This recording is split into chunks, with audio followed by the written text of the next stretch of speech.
The message arrived on a quiet afternoon, 3 days before we were meant to leave. I was folding laundry, ordinary and forgettable work, when my phone buzzed. For a moment, I smiled, expecting a question about packing or maybe a photo from my daughter. Instead, the words on the screen cut sharper than anything I'd ever read. We decided it'll be couples only. Please don't come. Cole doesn't want to babysit an old woman. That was it. No phone call, no soft explanation. Just a few dry lines typed without hesitation, handed to me like a dismissal notice. My first reaction wasn't anger, it was disbelief. I read it once, then again, thinking perhaps I had misinterpreted it. Surely this wasn't from Nora, my only child, the girl I'd poured my life into, the girl whose tears I'd wiped, whose essays I'd proofread, whose future I had tried to secure with every ounce of my energy. But there it was, cold and unbending. My daughter's voice, carrying his words. I dialed her number at once. It rang, then fell to voicemail. Her recorded voice, cheerful, breezy, felt like mockery now, a cruel parody of intimacy. I called again, straight to voicemail. Again, same result. I texted her back, my fingers trembling so badly that I made mistakes and had to correct them. I didn't accuse. I didn't shout. I only asked one word. Why? The phone confirmed she had read it. Hours passed, no reply. Silence settled in like a heavy fog, pressing down until my apartment felt smaller than it was. It was then I understood something I had never wanted to admit. The daughter I raised was no longer on my side. She had chosen silence, and silence was worse than any insult. For a while I sat at the edge of my bed with my half-packed suitcase. The clothes looked ridiculous now, lined up so neatly for a trip I had dreamed about quietly for years. I had taught my students about the Greek islands, about Sappho's poetry, about Odysseus's long journey home, but I had never seen them myself. This cruise was meant to be a bridge between worlds, mine and hers, and now the bridge was pulled away, leaving me on the shore, alone. Grief arrived first, sharp and cutting. Betrayal followed, heavier, slower, like a weight tied to my chest.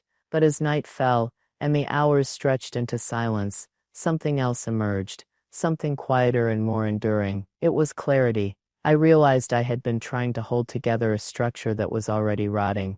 I had thought of our relationship as unshakable, because I was the one always patching the cracks, always steadying the walls. But the truth was, the foundation had shifted. Cole's voice was the one filling her ears now, and she had chosen to let his judgment shape her own. By dawn my tears had dried. In their place was a calm resolve I hadn't felt since my husband Andrew died. He had always said I was the planner, the architect of our little life. That morning, I understood what he meant. The old structure was gone, but I knew how to design a new one, and so I made my plan. When Nora and Cole left for their grand cruise, suitcases packed with luxury they hadn't earned, I stayed behind and worked. I called the right people, signed the right papers, and moved with the quiet precision of someone who has finally stopped asking for permission. By the time their ship docked at its final port, the life they thought was secure was already gone. I wasn't at the house when they returned. I didn't need to be, but I was told what happened. They dragged their luggage up the familiar stone path, tired but glowing, their laughter carrying down the street. Cole slipped his key into the lock with his usual arrogance, expecting the world to open for him. It didn't. He tried again, frowning now, rattling the handle. Still nothing. The locks had been changed. They knocked, then pounded. Cole shouted, his voice rising with indignation. "This is my house. Open this door." But when the door finally opened, it wasn't me they saw. It was a woman they had never met, standing in the doorway with a child's toy in her hand. Behind her they heard something alien and unthinkable. The sound of a little boy's carefree laughter. Their faces, I was told, were drained of color. They looked like people who had stepped into the wrong story, unable to make sense of the plot. For the first time in their charmed lives, they were speechless. The woman greeted them politely, even kindly, and handed over an envelope with my name written neatly across the front. Then she closed the door. They stood on the porch, suitcases at their feet, staring at the sealed envelope that would explain everything. And that is where my story truly begins. Before I continue, I want to ask all of you to please give a like to this video and subscribe to my channel, The Silent Stories, for more stories like mine. Your support means the world to me. Also, I'd love to know where you're watching from, so drop a comment telling me which country you're tuning in from. It's incredible to see how far this community of wonderful people has grown, and I'm so grateful to be able to share my story with you. Before everything unraveled, before the cruel text and the slammed door, my life had been built on steady foundations. I was a teacher, and if there is one truth that teaching had etched into me, it was that all great things begin with structure. A sonnet, a novel, a play, none of them could stand if their framework was weak. Theme, character, rhythm, order, those were the invisible bones that held beauty together. I spent 40 years teaching literature at a modest university, and those years gave me a purpose that went beyond lectures and exams. I watched students arrive as restless teenagers, slouching into class with headphones and skepticism, and leave years later with their minds sharpened, their eyes open to the depth of words. That was my craft, to take something fragile and help it grow into strength. I was never wealthy, never glamorous, but I was proud. My life was made of books, chalk-dusted lecture halls, the scribbled margins of essays, and the quiet joy of seeing a student understand Shakespeare for the first time. But my truest foundation wasn't the classroom. It was my husband, Andrew. He was the kind of man who never needed to announce himself. He had a carpenter's patience, a deep voice that rarely raised, and hands that fixed more than just furniture. They fixed the pieces of life that threatened to break. I used to joke that I built stories while he built homes, but the truth was he built me too. For decades, Andrew and I lived a small, sturdy life together. We weren't grand people. We didn't chase glitter. We had each other, our books, our laughter, and the small rituals that stitched our days together. Tea at dawn, shared walks in the evening, the way he hummed old songs under his breath while sanding a piece of wood. When we had our daughter Nora, we both agreed she would be the best thing we ever created, and she was. From the moment she was born, I thought of her as the story I most wanted to finish well. Every decision, every saving, every sacrifice seemed to lead toward her. When she was small, I'd read her fairy tales at night, watching her fall asleep with wide eyes and tangled hair, and I used to think, let her world always be full of wonder. When she grew older, it was school plays, scraped knees, whispered confessions. I was there for all of it, the silent guardian in the wings. When Andrew died suddenly, a stroke that stole him in a matter of hours, the foundation of my life collapsed. I remember the night with a clarity that still makes my chest ache. One moment he was sanding a chair in the garage, humming under his breath. The next he was gone, leaving behind silence so loud I could barely breathe. Grief, I learned then, is not just sadness, it's disorientation. It's waking up and realizing the map you've followed your whole life no longer exists. In those first hollow months, I thought only of Nora. She was my tether, the one reason I forced myself to rise each morning, to keep moving through a life that suddenly felt drained of color. I told myself that Andrew would want me to protect her, to make sure she didn't stumble through her young marriage with nothing to catch her if she fell. So I made a plan. The old family home, the place where Nora had grown up, had become unbearable. Every corner was thick with memories. His laughter in the kitchen, his workbench in the garage, the sound of his footsteps on the stairs. It was too much for one person to live inside all that absence. I sold it, though it felt like cutting away a piece of myself. The money was more than I'd ever held before, the result of careful saving and years of modest living. With it, I bought a new home, not for me, for Nora. A light-filled house on a quiet street, with windows that opened to trees and space enough for children I hoped she'd someday have. I chose every detail with her in mind. I wanted her to walk into that place and feel it wrap around her like safety. On the day she moved in, she hugged me with tears in her eyes. "Mom," she whispered, "this is everything. I don't deserve this." I told her the truth.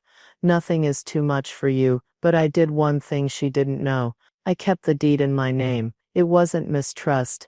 It was foresight, the instinct of someone who has spent a lifetime understanding that strong foundations require more than love. They require safeguards. My plan was always to sign it over to her one day, when she and Cole had truly built a life there. It was meant to be the final gift, a cornerstone for their future. At the time I believed I had secured something unshakable. I believed the house would anchor her the way Andrew had anchored me. I couldn't see then that I was laying the foundation for a story that would not go as planned. For a while it seemed solid. They were happy. They threw dinners, decorated the rooms, filled the place with friends. I visited often, trying not to intrude, trying to give her space while still remaining part of her life. I thought, this is what Andrew would have wanted. This is the chapter we built for her together. What I didn't realize was that the cracks had already begun to form, small at first, easy to overlook, but cracks left unchecked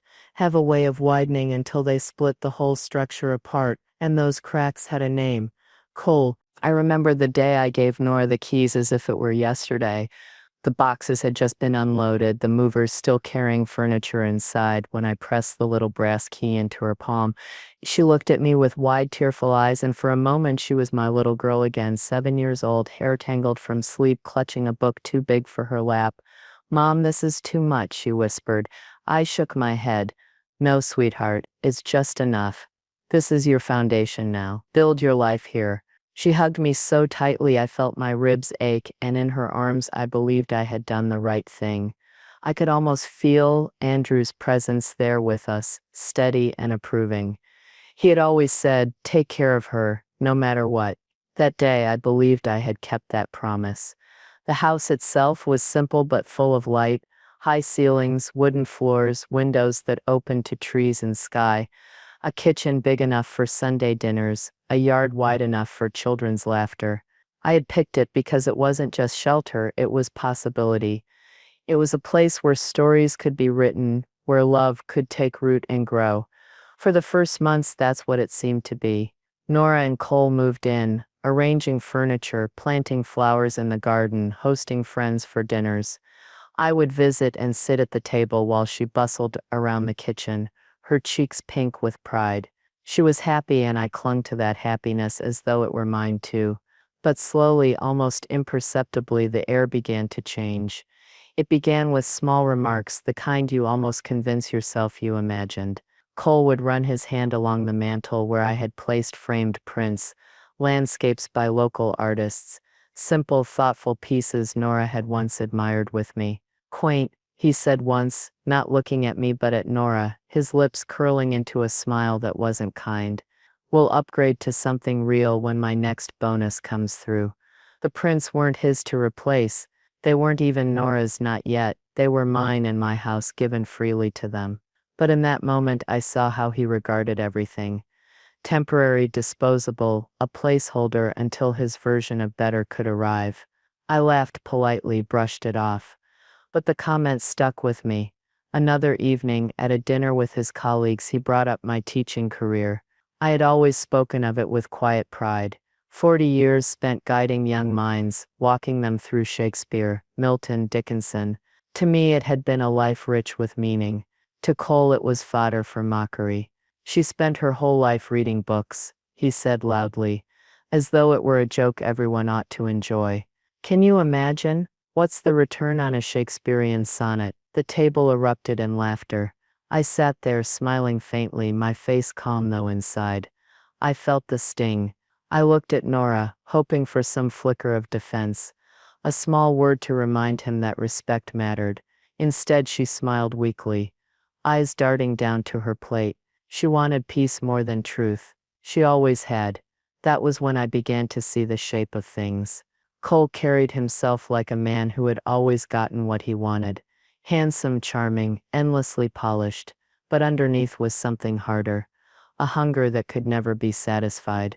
Gratitude to him was a thin veneer, easily cracked. Respect was an act he performed in public, but never held in private. I endured it quietly, for Nora's sake. I told myself, he makes her happy, that is enough. But each dinner, each gathering, each offhand remark wore at me. He would sigh if I offered advice, roll his eyes, if I ask questions, speak about me as if I weren't in the room. One evening, I brought over a folder I had prepared.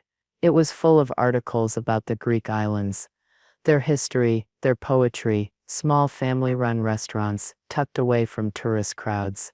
I thought it might spark their interest for the cruise they had mentioned. I imagined Nora and me exploring ruins together, tasting olives in sunlit courtyards, sharing the trip as a mother and daughter should. Cole picked up the folder between two fingers, as if it were contaminated. He gave a sharp laugh. What is this? Homework? A book report? She's turning our vacation into a field trip. He turned to Nora with a grin, waiting for her to join in. She did. A small, weak laugh, the kind that begged me silently not to fight, not to rock the boat. In that moment I felt myself shrink, not because of his words, but because of hers, or rather her lack of them. She didn't defend me. She let his laughter stand. It was then I realized the house I had given her, the home I had dreamed would be her foundation, was becoming something else. It wasn't a place of gratitude. It wasn't a legacy. It was a stage for his performance, a platform for his vanity. I thought of Andrew, of what he would say if he were there. I thought of the promise I had made to protect Nora, and I wondered, for the first time, if protecting her meant shielding her, or if it meant refusing to let her drown in someone else's entitlement. The cracks were small then, but I knew the truth. Left unchecked, they would spread. They always do. The cruise was Cole's masterpiece. Not a holiday, not a family trip, but a stage. A week-long performance, curated down to the last detail, meant to prove to his colleagues that he belonged in their glittering inner circle. The ship was small, private, the kind where the cost of a single suite would make most people's stomachs drop. It wasn't about seeing the Greek islands, it was about being seen, about making sure the right people noticed who was at his table, who laughed at his jokes, who treated him as a rising star. I found out about it by accident. A neighbor mentioned it casually one afternoon, a slip of conversation. Oh, Nora and Cole must be so excited for their trip. My heart jolted. Trip? What trip? I hadn't heard a word. That evening I asked Nora about it. She looked away, her voice soft, evasive. It's just work stuff, Mom. You wouldn't enjoy it. Really, you'd be bored. The words stung, not because she said them, but because she believed I would accept them. The lie was so thin, so transparent. It wasn't boredom they feared, it was me. My presence in their polished world embarrassed them. I pressed gently. At first she dodged, her voice tightening, her eyes darting to the floor. Then, when I didn't let it go, we argued. Not loud, but sharp enough to cut. I reminded her of the truths she never seemed to acknowledge, that her life, her house, her foundation had been built on my sacrifices, that I had given her more than most mothers could ever give, that I had never once asked for anything in return, except love. Perhaps the weight of that truth pressed on her, because later, reluctantly, an invitation appeared. Not from her, but from Cole. He called me himself. Of course you have to come, Helen, he said, his tone smooth but hollow. Your family, will just have to make some adjustments. But what's a little extra trouble between family, right? The way he said trouble made it clear.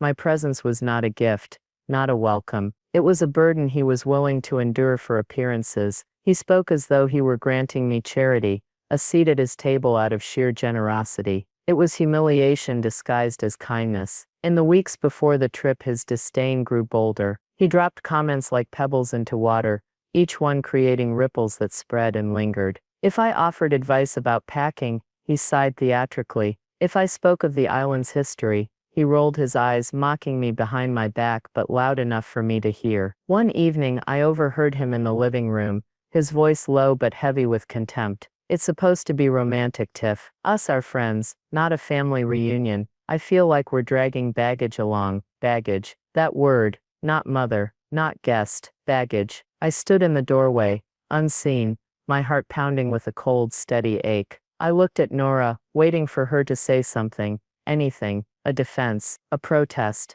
a small flicker of loyalty. But she only looked down at her phone, her silence sealing the insult. She had heard him, she had understood, and she had chosen not to fight. I carried that silence with me for days. It was heavier than his mockery. His cruelty was expected. Hers was the wound I hadn't braced for. 3 days before departure, I began to pack. I laid out clothes neatly on my bed. Simple, sensible, the kind of things I had always worn. As I folded each piece, I told myself that perhaps the trip itself would soften things. Perhaps the sight of the islands, the wonder I had once taught my students about, would be enough to bridge the distance. I clung to that fragile hope the way a drowning person clings to driftwood. Then the message arrived. It was Nora's number, but Cole's words. I read them once, twice, unable to breathe.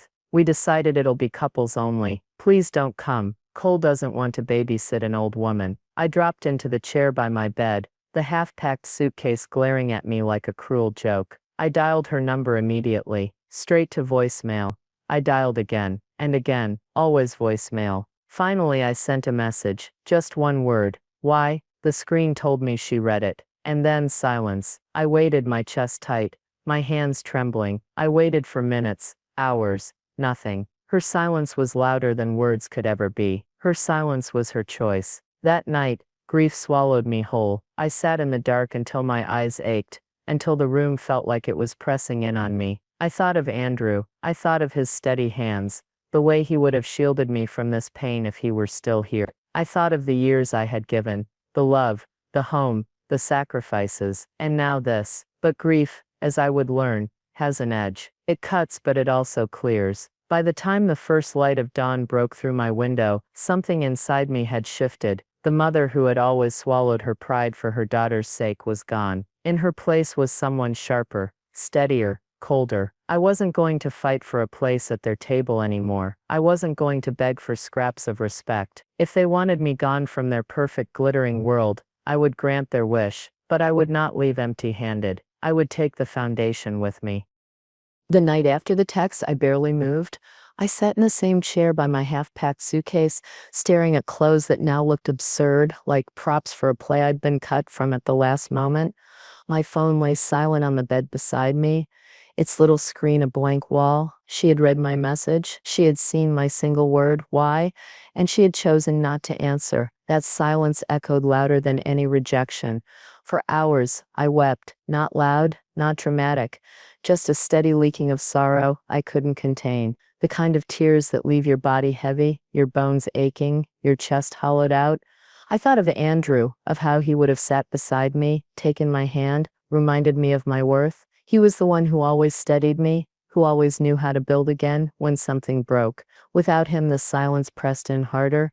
But grief has its own strange rhythm. At first it consumes you, and then if you let it, it clears. Sometime in the darkest part of that night, I felt the shift. The crying slowed. My breaths grew steadier. The hollow didn't vanish, but it made space for something else. Clarity. I had always been the planner, the architect. It was what made me a good teacher, what made me a steady wife. I knew how to build foundations and how to repair them. That night I understood something simple. The foundation I had laid for Nora wasn't holding. It had been compromised, corrupted by entitlement and silence. A structure with rot cannot be patched. It must be taken down. So I stopped thinking like a wounded mother. I began thinking like an architect again. If a building is unsafe, you don't cling to it. You condemn it. You clear the ground. You use the space for something better. By the time the first light of morning pushed its way through my curtains, I had a plan. At 9 o'clock sharp, I called Lila Benton, an old acquaintance and a real estate agent with a reputation for being both ruthless and efficient.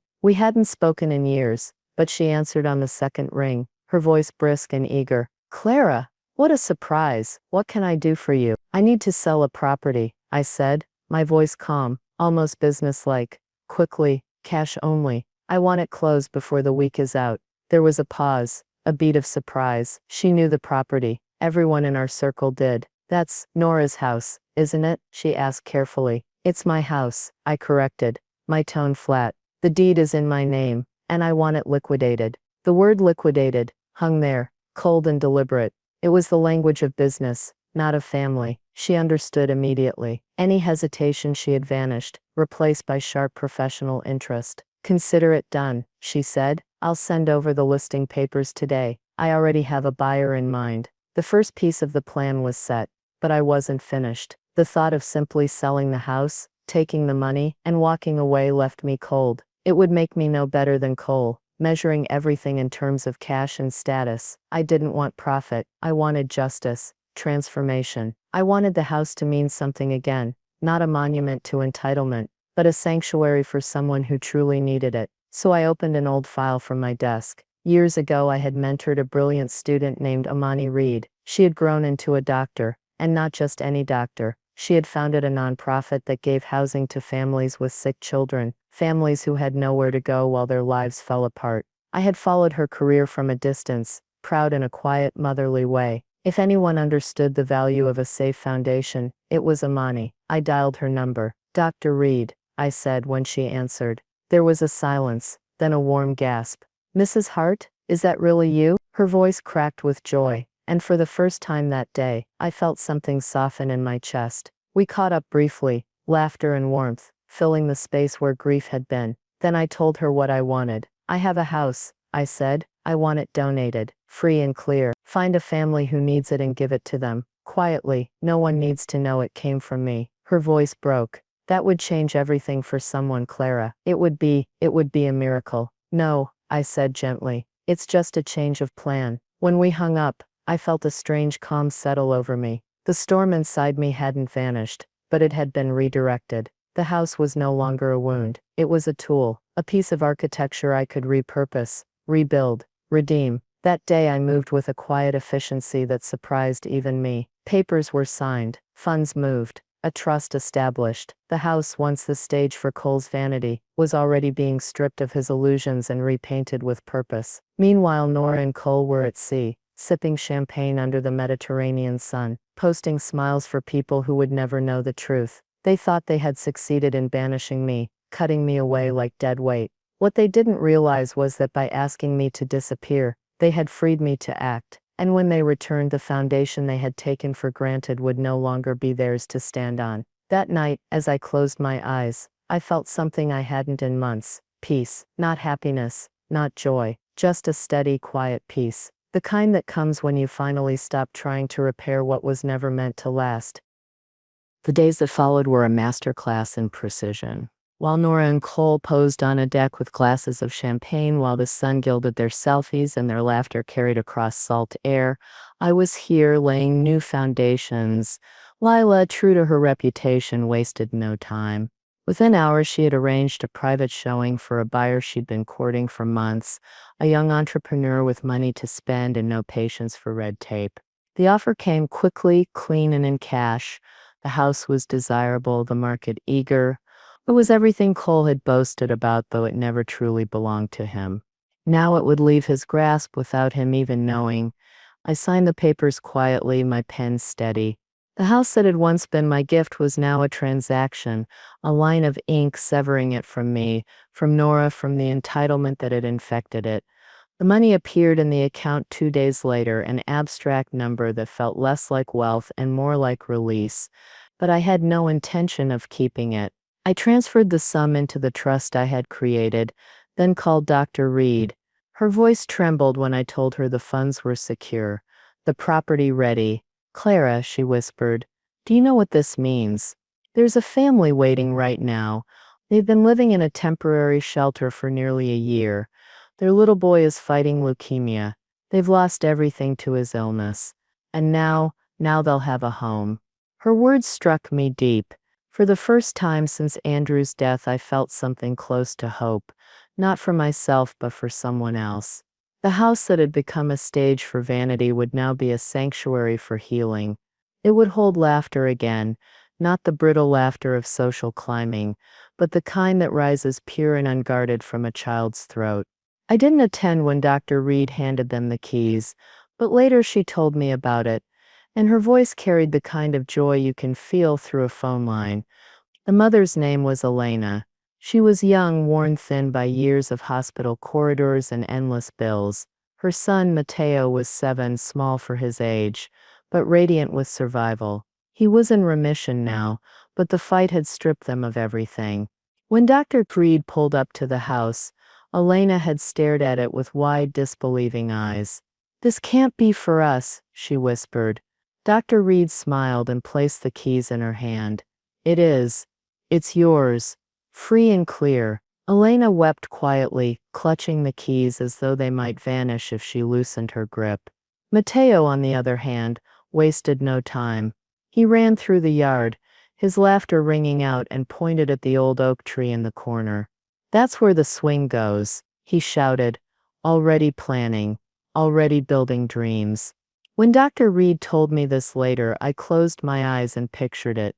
The boy's small legs pumping air, the tree holding him steady, the house standing proud behind him.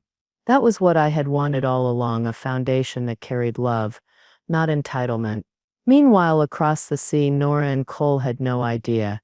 They were eating at lavish tables, clinking glasses with colleagues, telling themselves that they had successfully cut me away. They didn't know that each smile they posted was framed against a future that no longer belonged to them. By the end of that week, everything was complete. The sale closed, the trust dissolved, the deed transferred. The house was no longer mine, no longer Nora's, no longer Cole's stage. It belonged to Elena and Matteo now, a family who would cherish it in a way my own had not. I sat at my desk with the final documents spread before me. Legal language, signatures, official seals, all the dry machinery of bureaucracy. But beneath it was something alive. I had dismantled one story and rebuilt another. Not out of spite, not even out of revenge, though anger had played its part. I did it for justice, for clarity, for peace. That night I walked through my small apartment, touched by a strange lightness. For the first time in years, I felt free of the burden of trying to hold together something that was already broken. Nora had chosen her path. Cole had revealed his true self. I had answered not with pleading, but with action, and yet I knew the reckoning wasn't over. Sooner or later they would return. They would drag their glossy suitcases up the familiar path, expecting the life they had left behind to wait for them like a loyal dog. They would slip their keys into locks that no longer fit. They would pound on a door that no longer opened for them. And when it finally opened, they would face not me, but a stranger. A woman standing calm in her own doorway. A child laughing behind her. A world that had moved on without them. That was the moment I was waiting for, not out of cruelty, but out of necessity. A final unveiling, a mirror held up to show them exactly what they had chosen. And when that moment came, I knew it would leave them speechless.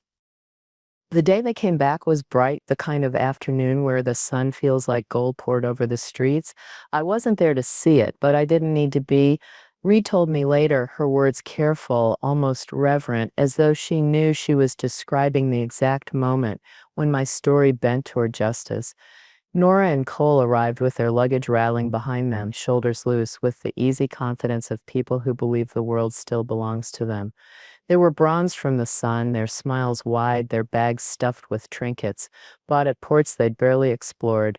To them, the cruise had been a victory lap, a confirmation of status, a stage well played. They turned up the stone path, chatting lightly, but then something small disrupted their rhythm. The welcome mat was gone. The one with the cheap, cheerful phrase Nora had picked out, "Home Sweet Home," had been replaced by a simple, unadorned mat, elegant, understated, unfamiliar. It was such a tiny detail, but it caught them both. A crack in the surface of certainty. Cole reached the door first, his key already in his hand. He slid it into the lock with his usual arrogance, expecting the satisfying click, the obedient turn of a mechanism designed to obey him. Instead, resistance. He frowned, jiggled it, shoved harder. "Nothing. What's wrong with this thing?" he muttered. Nora leaned forward, concern creeping into her voice. Maybe it swelled in the heat? He tried again, his jaw tightening. Still nothing. The lock did not yield. The confidence drained from him, replaced by irritation. He knocked, sharp and impatient. No answer. He knocked again, harder this time, his fists striking wood with a rhythm that was less request and more demand. "Hello?" His voice boomed, echoing down the quiet street. "Open the door. This is my house." But it wasn't. After a pause that stretched long enough to unsettle them, the door opened, and there stood not me, not the mother they expected to see flushed with shame or apology, but a woman they had never met. a woman with calm eyes and kind strength in her face. She wore simple clothes, her hair pulled back, and in her hand she held a child's toy. Behind her, drifting from the living room, came a sound so out of place it stunned them both, the carefree laughter of a small boy. For a moment, silence. Cole's mouth opened, but no words came. Nora blinked rapidly, her lips parting as though she might speak, but nothing emerged. They looked like travelers who had stepped off the wrong train into a city that didn't recognize them. The woman smiled politely. "Can I help you?" Cole finally found his voice, though it cracked with outrage. "Who the hell are you? And what are you doing in my house?" The woman's expression didn't falter. She spoke with the steady calm of someone used to dealing with frightened families, with angry parents, with people who thought the world owed them something. "I'm sorry," she said gently, "but there must be some mistake. This is my home. My son and I moved in last week." She gestured toward the boy, playing on the rug, his laughter bubbling through the room, his toys scattered across the floor, bright against the polished wood. Nora's voice finally broke free, high and trembling. "That's impossible. This is our house. My mother, she bought it for us." The woman's eyes softened with understanding, but her words remained firm. "Yes, Mrs. Hart mentioned you. She asked me to give you this." She stepped back to the small table by the door, and returned with a sealed envelope. She placed it in Nora's shaking hands. Then, with the same quiet politeness, she offered a small nod and closed the door. Just like that, they were left standing on the porch, locked out, shut away from the world they thought was theirs. Their luggage sat at their feet, heavy and useless. Their hands trembled as they tore open the envelope. Inside, 2 documents slid out, crisp and undeniable. The first was a certified copy of the deed, bold black letters stating the truth. They had never bothered to read. The house had always been mine, legally, irrevocably, entirely mine. The second was something more cruel in its simplicity. A receipt, neat, itemized, unambiguous, the cost of their extravagant cruise, circled in red ink. Beneath it, in my handwriting, a note: "You didn't want to be burdened. Now you are free." They stared at the papers, their faces pale in the afternoon light. Nora's lips trembled. Cole's jaw clenched, rage twisting his expression. They looked at each other, but there was no comfort there, just silence. The same silence Nora had once given me, when I begged her for one word of loyalty. Now it was their turn to be speechless. And in that silence, the foundation of their world cracked beyond repair. I wasn't there on that porch when they unfolded the papers. I wasn't there to see the shock drain the color from Nora's face or the rage harden Cole's. And I didn't need to be. That scene belonged to them, not to me. My part in their story was finished. What mattered now was the story I would write for myself. A few weeks later, I found myself standing at the front of a lecture hall, not as the woman who had been humiliated and cast aside, but as the teacher I had always been. A friend from the university had asked me to guest lecture, and though I hadn't taught in years, I said yes. When I stepped into that room, the air was thick with the same restless energy I remembered so well. Young faces bent over notebooks, eyes bright with expectation, pens tapping against desks. I held a rolled-up set of blueprints in my hand, not architectural drawings, but a metaphor I had used in class for decades. Foundations, structures, themes. I began the way I always did, by reminding them that the strength of any story lies in its foundation. You can decorate, you can embellish, you can make the surface glitter, but if the base is weak, it all collapses. Some of them nodded, some smirked. But I pressed on, knowing that in time, the truth of those words would find them. As I spoke, I felt something loosen inside me. For the first time in years, I wasn't weighed down by grief or resentment. I wasn't clutching at what had been taken from me. Instead, I was building again, not houses, not gifts for others, but a sense of purpose for myself. Andrew would have smiled to see it. He always believed that teaching was my true calling, the thing that made me more myself than anything else. He used to say, "You build futures, Clara. You just use books instead of bricks." Standing there in that lecture hall, I realized how right he had been. The house was gone. Nora was gone, at least in the way I had once known her. But I was still here, still capable of laying foundations, of shaping stories. Later that week, I walked past the street where the house stood. I didn't go in, I didn't linger. I simply slowed my steps enough to see the yard. A child's swing now hung from the oak tree, swaying gently in the breeze. A small pair of sneakers lay by the porch. The windows glowed warm from inside, and through them I caught a glimpse of laughter, the kind that fills a home, not empties it. It was no longer my house, and that was the point. For months I had wondered what lesson I could possibly take from all of this. What story was left to tell when betrayal had been the closing chapter? But walking past that house, seeing it alive again, I understood. Love is a foundation, but it is not blind. To build something strong, you need both devotion and discernment. You need to know when to give and when to step back. I had given too much, mistaking silence for sacrifice, mistaking endurance for love. In the end, I learned that letting go can be its own act of care, not for those who take you for granted, but for yourself. I don't know what became of Nora and Cole after that day. Perhaps they scrambled for another house, another stage to perform on. Perhaps they told themselves I was cruel, heartless, ungrateful. Perhaps they even believed it. But their version of the story doesn't matter anymore. What matters is the one I am writing now. A story where my worth is not measured by how much I can give to people who do not value it.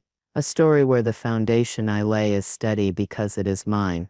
And so when I stood in front of those students, I ended with a truth I had never spoken so plainly before.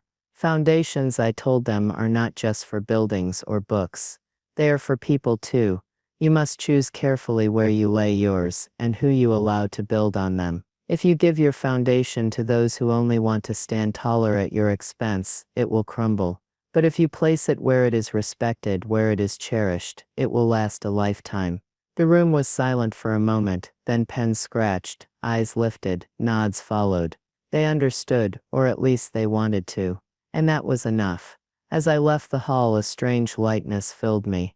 Not joy exactly, but something steadier, peace. The peace of someone who had cleared away a ruin and chosen to rebuild on ground that was finally solid.